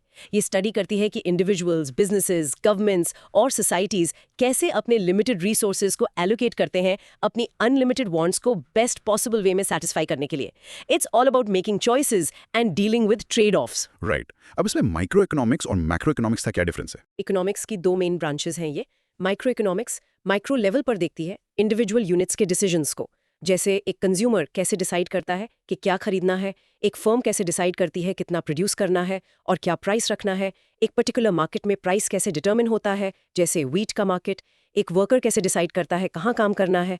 Focus is on individual agents and markets. Individual decisions and markets. और मैक्रो? मैक्रो इकोनॉमिक्स मैक्रो यानी लार्ज स्केल पर देखती है पूरी इकोनॉमी एज अ होल। ये एग्रीगेट इश्यूज को study करती है, जैसे national income, GDP, overall price level, inflation, total employment, unemployment, economic growth, international trade. Focus is on the big picture, the aggregate economy. तो माइक्रो पेड़ को देखती है, मैक्रो पूरे जंगल को। Perfect analogy. हाँ, और एक और डिस्टिंक्शन है positive economics versus normative economics. Positive versus normative, ये क्या है? Positive economics deals with facts and objective analysis. ये डिस्क्राइब करती है व्हाट इज, what was और what will be based on data and theories। इसके स्टेटमेंट्स को पोटेंशियली टेस्ट किया जा सकता है, वेरीफाई या फॉल्सिफाई किया जा सकता है एविडेंस से। एग्जाम्पल, अगर मिनिमम वेज बढ़ाया जाता है तो अनएम्प्लॉयमेंट बढ़ सकती है। ये एक टेस्टेबल हाइपोथेसिस है। Factual, objective. और normative? Normative economics deals with opinions, value judgements and subjective analysis. ये डिस्क्राइब करती है व्हाट ऑट टू बी या व्हाट शुड बी। इसमें should, ought to, fair, unfair जैसे वर्ड्स आते हैं। इसके स्टेटमेंट्स को सिर्फ फैक्ट से प्रूव या डिसप्रूव नहीं किया जा सकता क्योंकि ये वैल्यूज पर बेस्ड होते हैं। एग्जाम्पल, गवर्नमेंट को मिनिमम वेज बढ़ाना चाहिए ताकि गरीबी कम हो। ये एक ओपिनियन है, वैल्यू जजमेंट है, सब्जेक्टिव, ओपिनियन बेस्ड। समझ गया। In short, economics exist due to infinite wants and scarce resources, studying choice under scarcity. Microeconomics focuses on individual decisions, markets. Microeconomics on the whole economy. Positive economics is factual, what is. Normative economics is opinion-based, what should be. Basic economic problem and economic systems. तो हर economy के सामने, चाहे वो rich हो या poor, कुछ basic problems होती हैं स्कैसिटी की वजह से। हाँ, बिल्कुल। इन्हें बेसिक इकोनॉमिक प्रॉब्लम्स बीईपी कहते हैं। 3 फंडामेंटल क्वेश्चंस हैं जो हर सोसाइटी को आंसर करने होते हैं। क्या है वो 3 questions? 1. What to produce and in what quantities. Resources limited है तो इकोनॉमी को डिसाइड करना पड़ता है कि कौन से गुड्स और सर्विसेज प्रोड्यूस करने हैं, ईजी ज्यादा कंज्यूमर गुड्स या ज्यादा कैपिटल गुड्स, गन्स या बटर, और कितनी क्वांटिटी में करने हैं। Okay, what and how much. Second, 2. How to produce. एक बार डिसाइड हो गया कि क्या बनाना है तो नेक्स्ट क्वेश्चन है कैसे बनाना है। कौन सी टेक्नोलॉजी यूज करनी है, ज्यादा लेबर यूज करना है, लेबर इंटेंसिव टेक्निक, या ज्यादा मशीन्स यूज करनी है, capital intensive technique. Choice resource availability और कॉस्ट पर डिपेंड करती है। हाउ टू प्रोड्यूस में एक method, technique. Third, 3. For whom to produce. जब गुड्स एंड सर्विसेज बन गए तो उनका डिस्ट्रीब्यूशन कैसे होगा, किसको कितना मिलेगा, इनकम और वेल्थ का डिस्ट्रीब्यूशन सोसाइटी में कैसा होना चाहिए। ये नेशनल केक को डिवाइड करने का सवाल है। What, how and for whom, ये हैं बेसिक इकोनॉमिक प्रॉब्लम्स। एग्जैक्टली। अब इन प्रॉब्लम्स को सॉल्व करने के लिए अलग अलग सोसाइटीज ने अलग अलग तरीके या इकोनॉमिक सिस्टम्स डेवलप किए हैं। ब्रॉडली 3 टाइप्स होते हैं। कौन से 3 systems? 1. Free market economy, capitalist economy. इस सिस्टम में means of production, factories, machines mostly private individuals या फर्म्स ओन करते हैं। व्हाट, हाउ, फॉर whom के डिसीजंस प्राइमरीली प्राइस मैकेनिज्म या market forces, demand and supply के थ्रू लिए जाते हैं। गवर्नमेंट का इंटरवेंशन मिनिमल होता है, प्रॉफिट मोटिव स्ट्रांग होता है। एग्जाम्पल, यूएसए, दो it's more mixed now. Market forces drive decisions. Okay. Second, 2. Command economy, plan economy, socialist economy. इस सिस्टम में means of production largely government या स्टेट ओन करती है। व्हाट, हाउ, फॉर whom के decisions central planning authority लेती है। Market forces का role minimal होता है। सोशल वेलफेयर को प्रॉफिट से ऊपर रखा जाता है। theoretically. Example, former Soviet Union, Cuba to some extent. Government controls decisions. Third, 3. Mixed economy. ये सिस्टम दोनों का ब्लेंड है. इसमें प्राइवेट सेक्टर और पब्लिक सेक्टर, गवर्नमेंट, दोनों को एग्जिस्ट करते हैं. कुछ डिसीजंस मार्केट फोर्सेस लेती है, कुछ गवर्नमेंट प्लानिंग और रेगुलेशन के थ्रू लेती है. मोस्ट कंट्रीज आजकल मिक्स्ड इकोनॉमीज हैं, इंक्लूडिंग इंडिया. यहाँ मार्केट मैकेनिज्म भी है और गवर्नमेंट इंटरवेंशन भी है सोशल गोल्स अचीव करने के लिए. What kind of economic system do you think is best? Think. Possible answer. Each has pros and cons. Mixed economies try to balance efficiency and equity, but the mix varies. right. Balance important है. In short, Every economy faces the basic economic problem, BEP, of what, how, and for whom to produce due to scarcity. Solutions are found through different economic systems: free market, private ownership, price mechanism, command, government ownership, planning, and mixed, blend of both, like India. Goods, costs, utility. अब कुछ और basic concept समझते हैं. Goods की types. Free goods क्या होते हैं? Free goods, जो फ्री में मिलते हैं, जैसे हवा. हाँ, फ्री गुड्स वो हैं जिनकी सप्लाई उनकी डिमांड से बहुत ज्यादा है, इवन एट जीरो प्राइस. उनमें स्कैर्सिटी नहीं होती, इसलिए उनका अपॉर्चुनिटी कॉस्ट जीरो होता है. हवा, sunshine in most places are examples. आप कितनी भी हवा ब्रीथ करो, किसी और के लिए कम नहीं होती. No scarcity, zero opportunity cost. तो इकोनॉमिक गुड्स क्या है? बाकी सभी गुड्स इकोनॉमिक गुड्स है. इनकी सप्लाई लिमिटेड होती है कंपेयर टू डिमांड. इनमें स्कैर्सिटी होती है, इसलिए इनका अपॉर्चुनिटी कॉस्ट होता है जीरो से ज्यादा. अगर आप एक इकोनॉमिक गुड कंज्यूम करते हो तो उतने रिसोर्सेज किसी और गुड को बनाने में यूज नहीं हो सकते. Almost everything we use, food, clothes, cars, health care, are economic goods. Scarcity, positive opportunity cost. लेकिन कुछ इकोनॉमिक गुड्स फ्री में मिलते हैं ना, जैसे पार्क में एंट्री या गवर्नमेंट स्कूल में एजुकेशन. Good point. कुछ economic goods free of charge हो सकते हैं कंज्यूमर के लिए, पर वो फ्री गुड्स नहीं होते. उनकी प्रोडक्शन में स्केर्स रिसोर्सेज लगे हैं, उनका अपॉर्चुनिटी कॉस्ट है. फर्क ये है कि उनकी कॉस्ट कोई और बेयर कर रहा है, जैसे गवर्नमेंट टैक्सेस से पे कर रही है पार्क मेंटेनेंस के लिए या स्कूल के लिए. They are free to the user but not free to society. What's the difference between a free good and a good that is free of charge? Think. Possible answer? Free good has no scarcity, opportunity cost, air. Free of charge good has scarcity, cost, but someone else pays for it, government service. Perfect. अब opportunity cost को थोड़ा और clear करते हैं. हमने कहा value of the next best alternative foregone. ये बहुत फंडामेंटल कॉन्सेप्ट है इकोनॉमिक्स में. याद रखना ये इंपॉर्टेंट है. हर डिसीजन का एक इनविजिबल कॉस्ट होता है. बिल्कुल. अगर आपके पास 100 रुपए हैं, आप या तो मूवी देख सकते हो या बुक खरीद सकते हो. अगर आप मूवी देखते हो तो बुक खरीदने का जो सेटिस्फैक्शन मिलता वो आपका अपॉर्चुनिटी कॉस्ट है. It helps us understand the real cost of choices. अब बात करते हैं यूटिलिटी की. इकोनॉमिक्स में यूटिलिटी का क्या मतलब है? यूटिलिटी मतलब यूजफुलनेस. यूजफुलनेस से ज्यादा satisfaction. Utility refers to the want satisfying power of a commodity और सर्विस. एक कंज्यूमर जब कोई चीज कंज्यूम करता है तो उसे जो सेटिस्फैक्शन या प्लेजर मिलता है वो यूटिलिटी है. ये सब्जेक्टिव होती है, पर्सन टू पर्सन वेरी करती है. Okay, satisfaction derived. इससे रिलेटेड एक लॉ भी है. हाँ, law of diminishing marginal utility. ये कहता है कि जैसे जैसे आप एक चीज के सक्सेसिव यूनिट्स कंज्यूम करते जाते हो, हर एडिशनल यूनिट से मिलने वाली एक्स्ट्रा सेटिस्फैक्शन, मार्जिनल यूटिलिटी, कम होती जाती है. एग्जाम्पल, जैसे आइसक्रीम. Perfect example. पहला आइसक्रीम कोन खाओगे तो बहुत सेटिस्फैक्शन मिलेगी. दूसरा खाओगे सेटिस्फैक्शन मिलेगी, पर शायद पहले से थोड़ी कम. तीसरा, चौथा, पांचवा, हर एडिशनल कोन से मिलने वाली एक्स्ट्रा यूटिलिटी कम होती जाएगी. इवेंचुअली नेगेटिव भी हो सकती है. This law explains why demand curve slope downwards. Why would diminishing utility make you buy less as price falls? Think. Possible answer. Because later units give less satisfaction. You're only willing to buy them if the price is lower. Exactly. और economics में हम assume करते हैं कि consumers क्या maximise करना चाहते हैं? अपनी utility, satisfaction, given their budget constraint. और प्रोड्यूसर्स क्या मैक्सिमाइज करना चाहते हैं? अपना प्रॉफिट. ये बेसिक मोटिवेशंस हैं इकोनॉमिक एजेंट्स के. अब डिमांड पर आते हैं. हमने पहले भी टच किया था. डिमांड सिर्फ चाहना नहीं है. बिल्कुल नहीं. इकोनॉमिक्स में डिमांड के लिए 3 चीजें जरूरी हैं. पहला, डिजायर फॉर द कमोडिटी. दूसरा, विलिंगनेस टू परचेज इट. तीसरा, एबिलिटी टू परचेज इट, यानी परचेजिंग पावर. जब ये तीनों चीजें एक पर्टिकुलर प्राइस पर और एक पर्टिकुलर टाइम पर मिलती हैं, तभी वो डिमांड कहलाती है. सिर्फ डिजायर काफी नहीं. Desire plus willingness plus ability. Got it. और प्राइस से इसका कैसे रिलेशन है?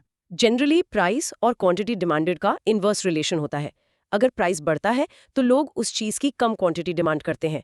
Citrus paribus, assuming other factors remain constant. अगर प्राइस कम होता है तो क्वांटिटी डिमांडेड बढ़ती है. इसे लॉ ऑफ डिमांड कहते हैं.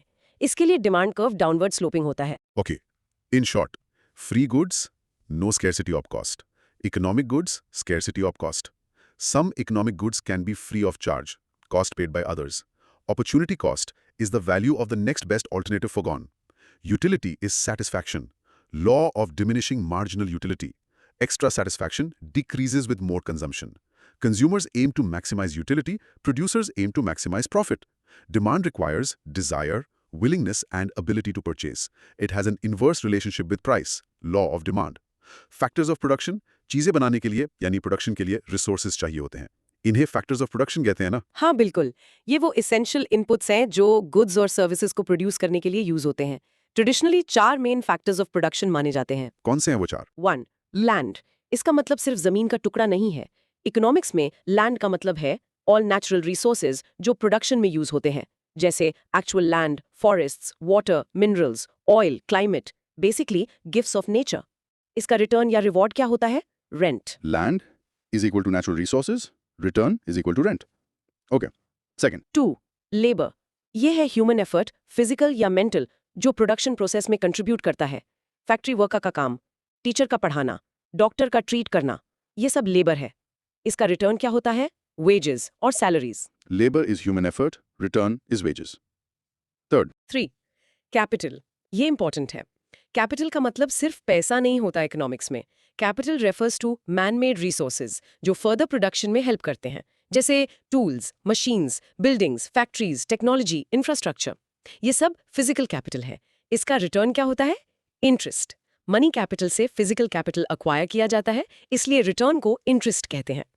capital is equal to man-made aids, machines, tech, return is equal to interest. Not just money, got it. Fourth, 4. एंटरप्राइजशिप और एंटरप्राइज. ये एक स्पेशल ह्यूमन फैक्टर है. एंटरप्रेन्योर वो पर्सन या ग्रुप है जो बाकी तीनों फैक्टर्स लैंड, लेबर, कैपिटल को ऑर्गेनाइज करता है, प्रोडक्शन प्रोसेस स्टार्ट करता है, इनोवेशन लाता है और सबसे इंपॉर्टेंट रिस्क लेता है बिजनेस चलाने का. इसका रिटर्न क्या होता है? प्रॉफिट, जो कि अनसर्टेन होता है, लॉस भी हो सकता है. Entrepreneurship is equal to organization, innovation, risk-taking, return is equal to profit. हाँ, तो ये चारों फैक्टर्स मिलकर ही प्रोडक्शन को पॉसिबल बनाते हैं. हर फैक्टर को उसके कंट्रीब्यूशन के बदले में एक रिटर्न मिलता है. रेंट, वेजेस, इंटरेस्ट, प्रॉफिट, ये रिटर्न्स ही नेशनल इनकम का बेसिस बनते हैं. Why is entrepreneurship considered separate from labour? Think. Possible answer because it involves the unique functions of organizing other factors and bearing the uncertainty or risk of the venture. Makes sense? In short, the 4 factors of production are land, natural resources, return rent, labor, human effort, return wages, capital, man-made aids like machines, tech, return interest, and entrepreneurship, organization risk-taking, return profit. Discussion section 4, microeconomics concepts, demand, supply, market dynamics. Discussion section 4. अब हमने demand की बात की, law of demand देखा, price ऊपर, demand नीचे. पर demand price change पे कितना रिस्पॉन्ड करती है, ये मेजर करना भी इंपॉर्टेंट है. इसके लिए कॉन्सेप्ट है इलास्टिसिटी ऑफ डिमांड. Elasticity, मतलब flexibility या responsiveness. Exactly. Elasticity of demand measure करता है कि क्वांटिटी डिमांडेड कितनी सेंसिटिव है उसके determinants like price, income, related goods prices में चेंज होने पर. सबसे कॉमन है price elasticity of demand, PED. PED क्या मेजर करता है? पीईडी मेजर करता है कि एक गुड की क्वांटिटी डिमांडेड कितना परसेंटेज चेंज होती है जब उसकी अपनी प्राइस में 1% चेंज आता है. फॉर्मूला है percentage change in quantity demanded, percentage change in price. तो इसकी वैल्यू क्या बताती है? इसकी वैल्यू बताती है कि डिमांड कितनी रिस्पॉन्सिव है प्राइस को लेकर. इसके बेसिस पर डिमांड को क्लासिफाई करते हैं. 1. Perfectly inelastic demand, PD equals to 0. इस केस में प्राइस कितना भी चेंज हो, क्वांटिटी डिमांडेड बिल्कुल चेंज नहीं होती. लोग उतनी ही क्वांटिटी लेंगे चाहे प्राइस कुछ भी हो. Example, life saving essential medicine जिसका कोई सब्स्टिट्यूट ना हो, या maybe bottle water in a desert where there is no other source. इसका डिमांड कर्व वर्टिकल होता है. Vertical curve, PED equal to 0. Okay, opposite क्या होगा? ऑपोजिट है perfectly elastic demand, PED infinity. इस केस में अगर प्राइस जरा सा भी बढ़ता है करंट लेवल से तो डिमांड 0 हो जाती है और करंट प्राइस पर लोग कितनी भी क्वांटिटी लेने को तैयार हैं. ये थ्योरेटिकल है, पर परफेक्टली कंपैरेटिव मार्केट में इंडिविजुअल फर्म का डिमांड कर्व ऐसा हो सकता है. एग्जाम्पल, ग्लोबल कमोडिटी मार्केट जैसे ऑयल, जहां एक स्मॉल सेलर अगर मार्केट प्राइस से ज्यादा चार्ज करेगा तो कोई नहीं खरीदेगा.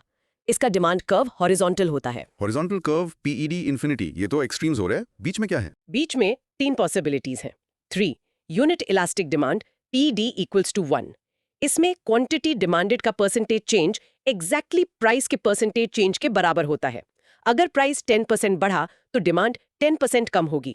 टोटल एक्सपेंडिचर कांस्टेंट रहता है. 4. Relatively inelastic demand, PD less than 1.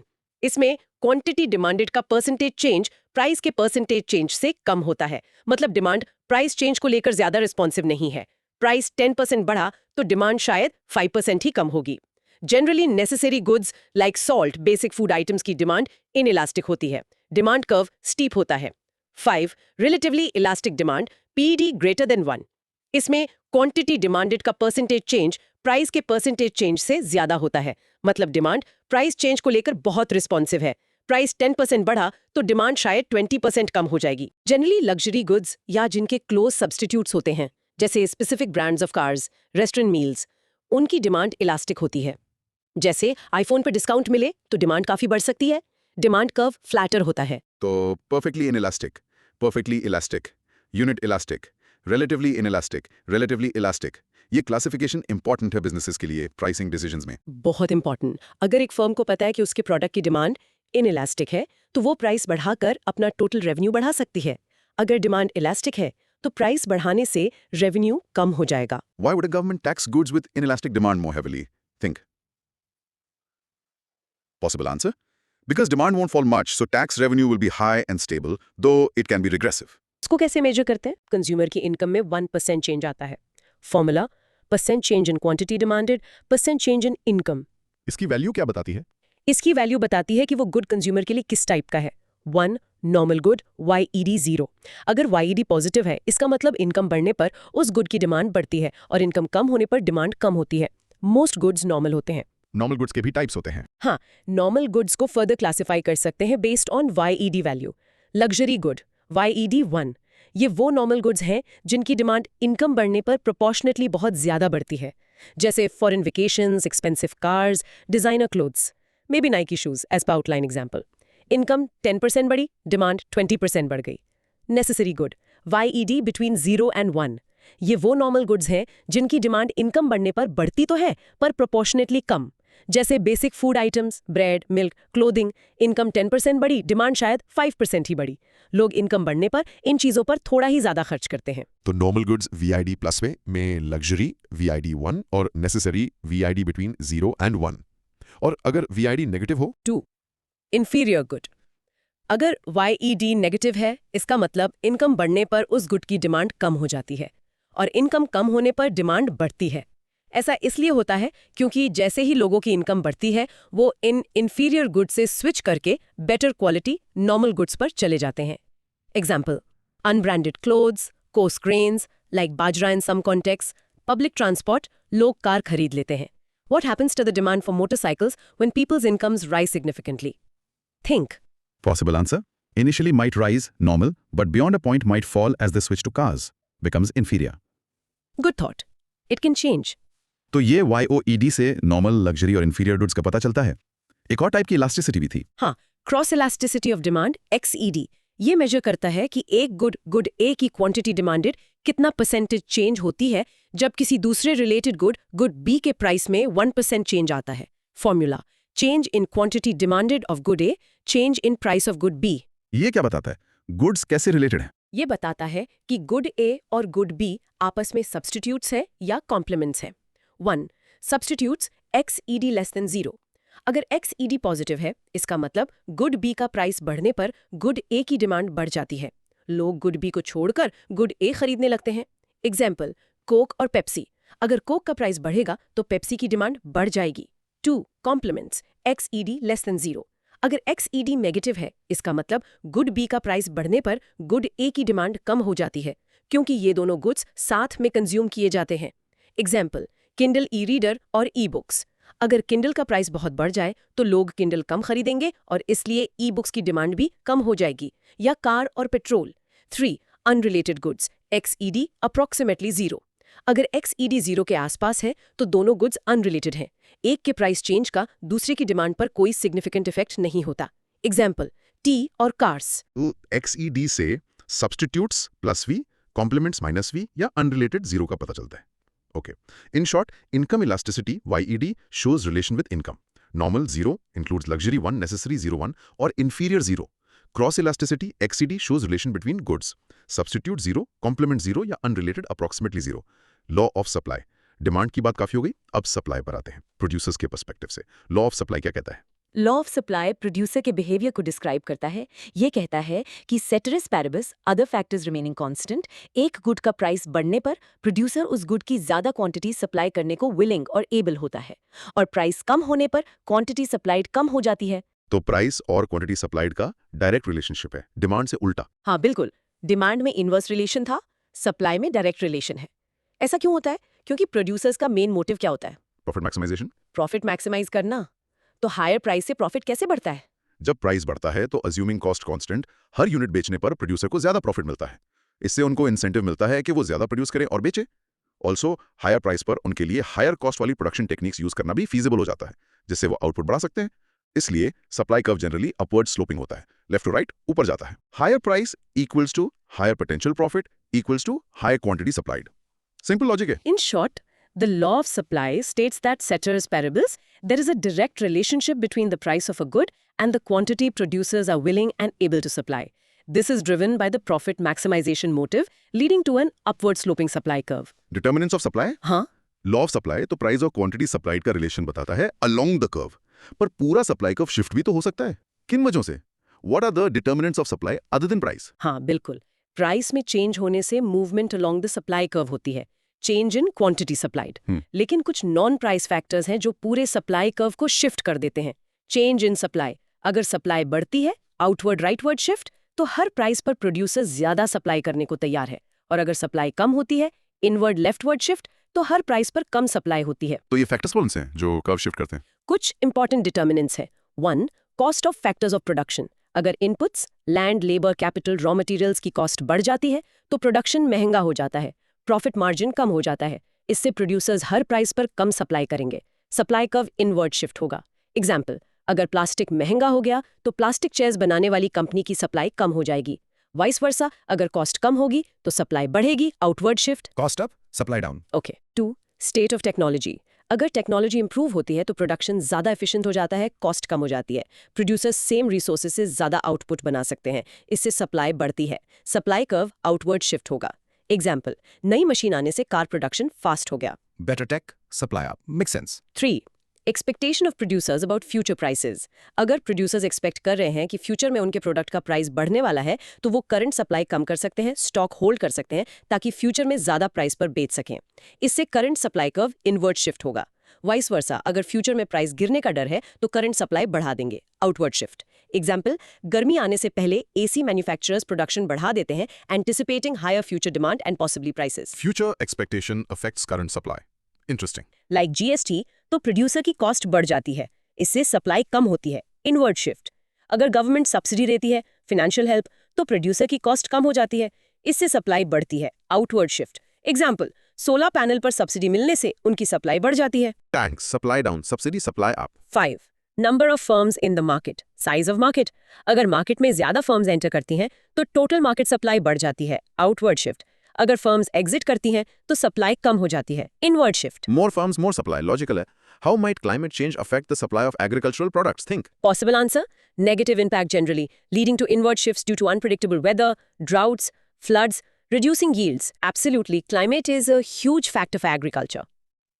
In short, determinants that shift the supply curve include cost of inputs, inverse relation, technology, direct, future price expectations, government taxes, inverse, and subsidies, direct, and number of firms, direct. Market equilibrium. तो अब हमने demand को समझ लिया, supply को समझ लिया, market में ये दोनों फोर्सेस इंटरैक्ट कैसे करती हैं। वो पॉइंट जहां वो मिलते हैं उसे मार्केट इक्विलिब्रियम कहते हैं ना। हाँ बिल्कुल, मार्केट इक्विलिब्रियम वो सिचुएशन है जहां पर quantity demanded of a good equals it's quantity supplied. जिस प्राइस पर ये होता है उसे इक्विलिब्रियम प्राइस, पी इक्विलिब्रियम कहते हैं, और जो क्वांटिटी इस प्राइस पर खरीदी और बेची जाती है उसे इक्विलिब्रियम क्वांटिटी कहते हैं। इस पॉइंट पे क्या होता है? मार्केट क्लियर हो जाता है। एग्जैक्टली। इक्विलिब्रियम प्राइस पर जितने बायर्स खरीदना चाहते हैं उतने ही सेलर्स बेचना चाहते हैं। मार्केट में ना तो शॉर्टेज होती है ना surplus. Market is set to clear. ये एक स्टेबल पॉइंट होता है अगर बाकी कंडीशंस चेंज ना हो। लेकिन अगर प्राइस इक्विलिब्रियम से ऊपर या नीचे हो तो? Good question. मान लो प्राइस इक्विलिब्रियम से ऊपर है तो क्या होगा? लॉ ऑफ डिमांड कहता है हाई प्राइस पर डिमांड कम होगी। लॉ ऑफ सप्लाई कहता है हाई प्राइस पर सप्लाई ज्यादा होगी, तो क्वांटिटी सप्लाइड क्वांटिटी डिमांडेड से ज्यादा होगी। इस सिचुएशन को सरप्लस या एक्सेस सप्लाई कहते हैं। सरप्लस। तो मार्केट में माल बिक नहीं रहा, फिर क्या होगा? जब सरप्लस होता है तो सेलर्स के पास अनसोल्ड स्टॉक जमा हो जाता है। अपना स्टॉक क्लियर करने के लिए वो क्या करेंगे? प्राइस कम करेंगे। प्राइस पर डाउनवर्ड प्रेशर आएगा और वो वापस इक्विलिब्रियम की तरफ मूव करेगा। ओके, और अगर प्राइस इक्विलिब्रियम से नीचे हो? अगर प्राइस इक्विलिब्रियम से नीचे है तो लॉ ऑफ डिमांड कहता है डिमांड ज्यादा होगी, लॉ ऑफ सप्लाई कहता है सप्लाई कम होगी। तो क्वांटिटी डिमांडेड, क्वांटिटी सप्लाइड, इस सिचुएशन को शॉर्टेज या एक्सेस डिमांड कहते हैं। शॉर्टेज मतलब लोग खरीदना चाहते हैं पर माल अवेलेबल नहीं है, फिर क्या होगा? जब शॉर्टेज होती है तो बायर्स उस लिमिटेड माल को पाने के लिए कॉम्पीट करते हैं। कुछ बायर्स ज्यादा प्राइस ऑफर करने को तैयार हो जाते हैं। सेलर्स देखते हैं कि डिमांड ज्यादा है तो वो प्राइस बढ़ा देते हैं। प्राइस पर अपवर्ड प्रेशर आएगा और वो वापस इक्विलिब्रियम की तरफ मूव करेगा। तो मार्केट में ऑटोमेटिकली टेंडेंसी होती है इक्विलिब्रियम की तरफ जाने की। हाँ, इसी को एडम स्मिथ ने इनविजिबल हैंड कहा था। अगर मार्केट्स कंपेटिटिव है और इन्फॉर्मेशन फ्रीली फ्लो करती है तो डिमांड और सप्लाई की फोर्सेस ऑटोमेटिकली प्राइस को इक्विलिब्रियम लेवल पर ले आती हैं। कोई सेंट्रल प्लानर की जरूरत नहीं होती प्राइस सेट करने के लिए। Invisible hand guiding the market, लेकिन इसमें अजम्पशन है कि इन्फॉर्मेशन परफेक्ट है, कंपटीशन है, एक्सेट्रा। बिल्कुल, रियल वर्ल्ड में मार्केट इम्परफेक्शंस होती हैं, लेकिन ये बेसिक मॉडल समझने के लिए इंपॉर्टेंट है कि डिमांड सप्लाई इंटरैक्ट कैसे करते हैं। सोचो, अगर मिनिमम वेज जो लेबर का प्राइस है को इक्विलिब्रियम वेज से ऊपर सेट किया जाए तो क्या होगा लेबर मार्केट में? Think. Possible answer: quantity of labor supplied, workers looking for jobs, will exceed quantity demanded, jobs offered by firms, surplus of labor, unemployment, especially for low-skilled workers. हाँ, unemployment हो सकती है, in short. Market equilibrium occurs where quantity demanded equals quantity supplied, determining equilibrium price and quantity. Price above equilibrium causes surplus, QSQD, leading to price fall. Price below equilibrium causes shortage, QDQS, leading to price rise. The invisible hand guides competitive markets towards equilibrium.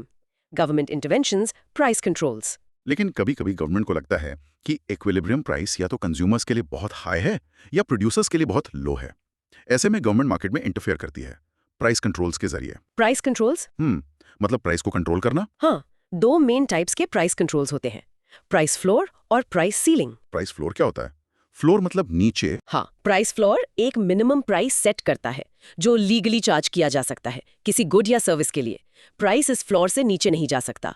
ये generally producers को protect करने के लिए लगाया जाता है ताकि उनको एक मिनिमम इनकम इंश्योर हो सके। इसका एग्जांपल? MSP, बिल्कुल सही। Minimum support price MSP for agricultural crops India में प्राइस फ्लोर का क्लासिक एग्जाम्पल है। गवर्नमेंट एक मिनिमम प्राइस फिक्स करती है सर्टेन क्रॉप्स के लिए। अगर मार्केट प्राइस इससे नीचे जाता है तो गवर्नमेंट फार्मर से उस MSP पर क्रॉप खरीद लेती है। इससे होता क्या है मार्केट में? अगर प्राइस फ्लोर इक्विलिब्रियम प्राइस से ऊपर सेट किया जाता है, जो यूजुअली होता है, तभी वो इफेक्टिव होता है, तो क्वांटिटी सप्लाइड बढ़ जाती है। फार्मर्स ज्यादा प्रोड्यूस करना चाहते हैं और क्वांटिटी डिमांडेड कम हो जाती है। कंज्यूमर्स कम खरीदना चाहते हैं हाई प्राइस पर। इससे सरप्लस क्रिएट होता है, QS ग्रेटर देन QD। और इस सरप्लस का क्या होता है? गवर्नमेंट को ये सरप्लस खरीदना पड़ता है MSP पर, जिसको वो फिर बफर स्टॉक मेंटेन करने या पब्लिक डिस्ट्रीब्यूशन सिस्टम PDS के थ्रू डिस्ट्रीब्यूट करने में यूज करती है। इसका रिजल्ट हो सकता है over production of that crop और गवर्नमेंट पर financial burden. So price floor, minimum price protects producers, causes surplus if above equilibrium. Okay. अब प्राइस सीलिंग। सीलिंग मतलब ऊपर। करेक्ट। प्राइस सीलिंग एक मैक्सिमम प्राइस सेट करता है जो लीगली चार्ज किया जा सकता है। प्राइस सीलिंग से ऊपर नहीं जा सकता।